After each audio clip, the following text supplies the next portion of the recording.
ninguém menos do que o próprio padre da aldeia. Seu testemunho revelava que Pierre Clerc não era apenas um libertino, mas um cátaro. Dos transcritos de Grazie de Lisieux. Ele tirou minha virgindade na granja onde a palha é estocada, mas não me violentou de modo algum. Passou a ver-me sempre desde então. Eu não ficava com a consciência pesada por ter dormido com o padre, porque era agradável para nós, para ele e para mim.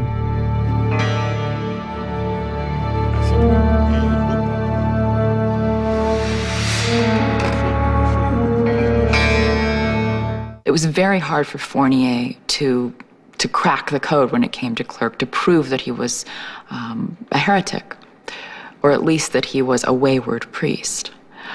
When Grazida finally spoke about her affair with him, and more importantly, spoke about how he had rationalized the affair to her, how his heretical ideas about sex, about God, about confession, about adultery, this opened the way for Fournier, and he was able to press Beatrice.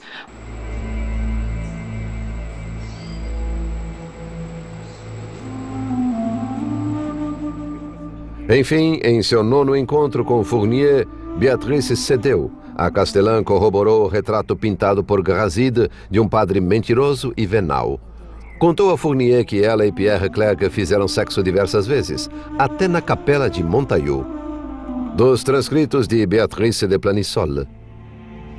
Eu sempre lhe perguntava como era capaz de celebrar a missa após ter cometido tal pecado na noite anterior. Ele respondia que a única confissão que vale é aquela que fazemos a Deus, que conhece o pecado antes de ser cometido e é o único que pode absolvê-lo. Para Fournier, tratava-se de mais uma prova de heresia cometida pelo padre. Fournier perguntou se ela o ouvira dizer que Cristo julgaria o bem e o mal no juízo final. Ele disse: seremos todos objeto do julgamento de Cristo, quando muitos serão os chamados e poucos os escolhidos. E esses poucos serão apenas os bons cristãos, e aqueles que foram recebidos por eles após a morte.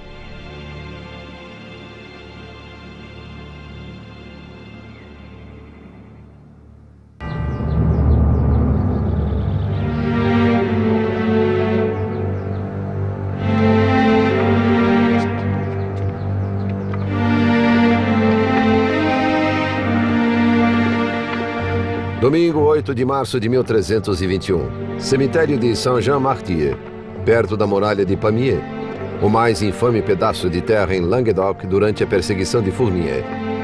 Tratava-se do lugar onde os penitentes eram levados para a condenação.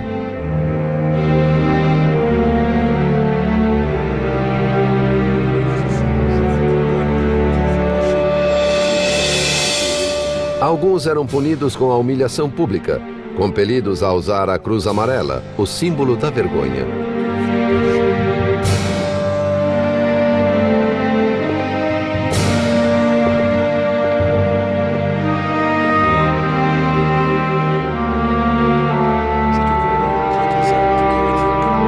Outros, como Beatrice, eram condenados ao confinamento, acorrentados e alimentados apenas com pão e água.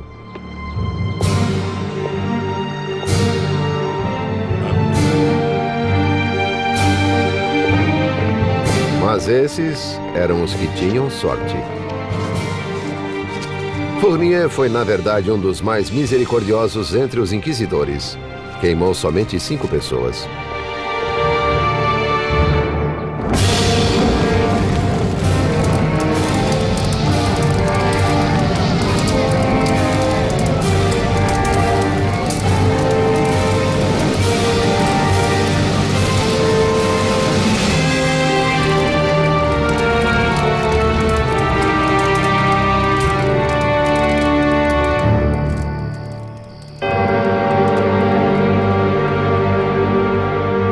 Body, after all, in medieval thought, was really not very important. It certainly wasn't important to the Cathars, and it wasn't very important to devout Catholics. It was the soul that was important.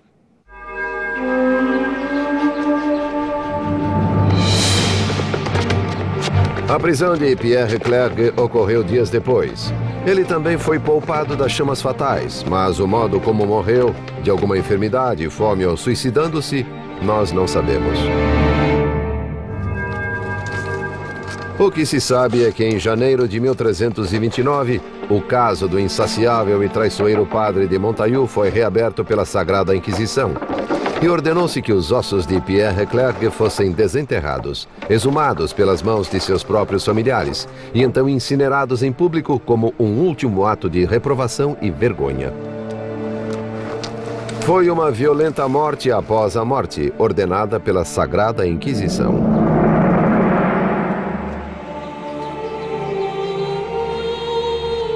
Após um ano na torre, Grazie de Lisieux e Béatrice de Planisol foram libertadas, condenadas a usar a cruz amarela, sinal de sua heresia e bandeira de seu orgulho.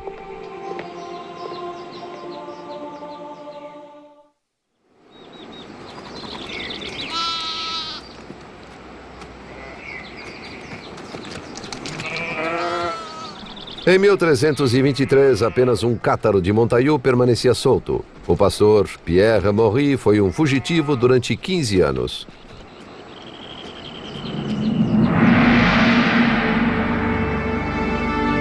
O que antes fora a terra dos bons homens passara a abrigar muito mais inimigos do que amigos. Tarde da noite, certa vez, Pierre Maury foi capturado, traído por um homem que fingira ser um cátaro fiel.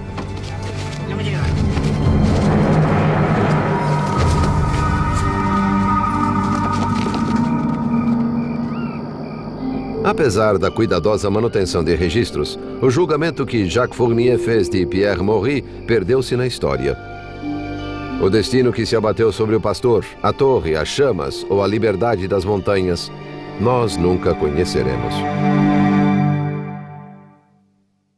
It's extraordinarily difficult to understand the passion which was felt in this time for life after death, and the consequences for life after death of what one does in the present life. And this is one of the reasons why we find it hard to understand the disagreements that sometimes are so passionate and dangerous among religions. From a spiritual perspective, the issues that the people of medieval Montaillou were grappling with when they were thinking about the heresy had a lot to do with spiritual issues percolating in our lives today, in our world today, specifically the relationship between spirit and flesh, questions of how to be good, questions of why we are here, how we are meant to comport ourselves in this life. What is the relationship between our world now, here, and the world after death? All of these questions that they were entertaining are timeless questions, really.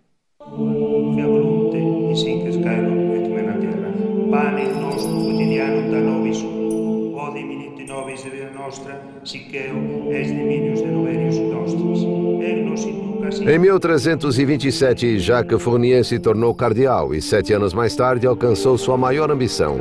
Foi eleito Papa. Assumiu o nome Bento XII e iniciou a construção do grande Palais des Papes em Avignon. O catarismo estava morto. A fé sagrada triunfara. Outro legado de Fournier resistiu por muito tempo após sua morte.